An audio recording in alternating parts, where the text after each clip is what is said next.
watch this at night. Let's see what happens. Personal spooky story time, and we're gonna call this one That Wasn't My Brother. When I was about 18 years old, I had gone out, and I had a very strict dad growing up. If you're Mexican or Hispanic, you know, my curfew was at midnight. Thankfully, my sister would cover for me, and she would hide pajamas in the restroom. That way, if I got home late, I would go straight to the restroom, I would change, and if he caught me coming home late, I was already in my pajamas, and I'd be like, what do you mean I was in the restroom?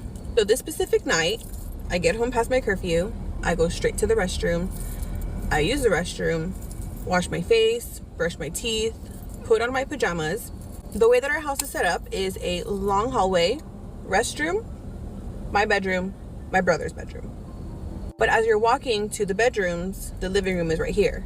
So as I'm walking to my bedroom, the house is dark as hell.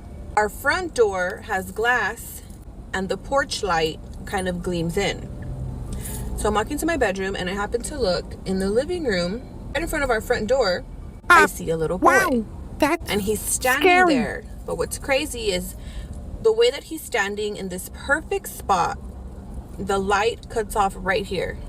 So I can see from here down, but I can't see his face. His face is literally black. Like I can't see any features. I can't see nothing. I'm not exactly sure what he's wearing, but it looks like overalls or something like that.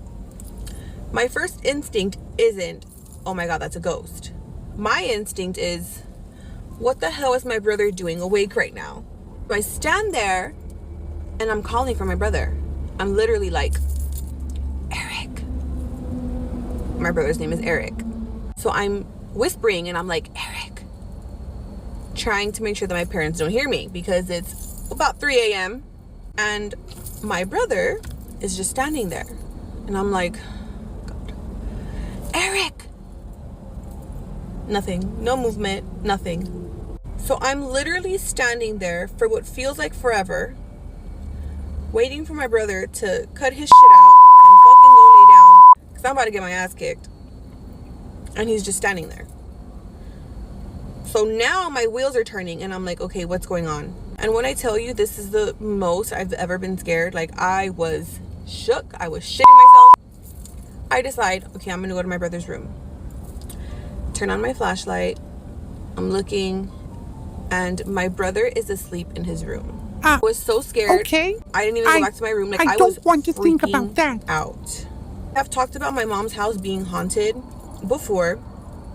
What's crazy is that it's inexplainable because my dad built their house.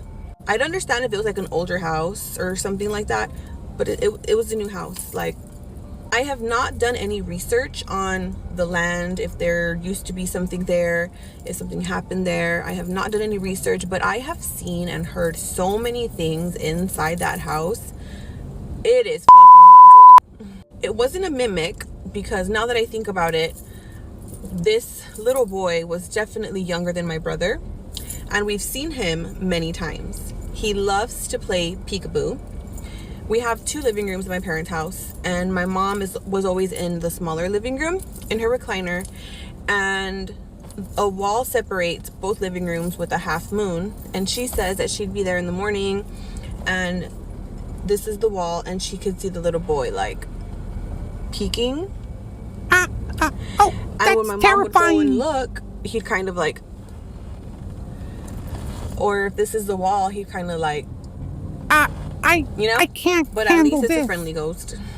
If you guys have any spooky stories that you'd like to share with me, please send them via DM or email, and I'd love to read them. Scary. And I will see you guys in the next spooky story. If you guys want more scary TikToks, like and subscribe. Also credits to this girl.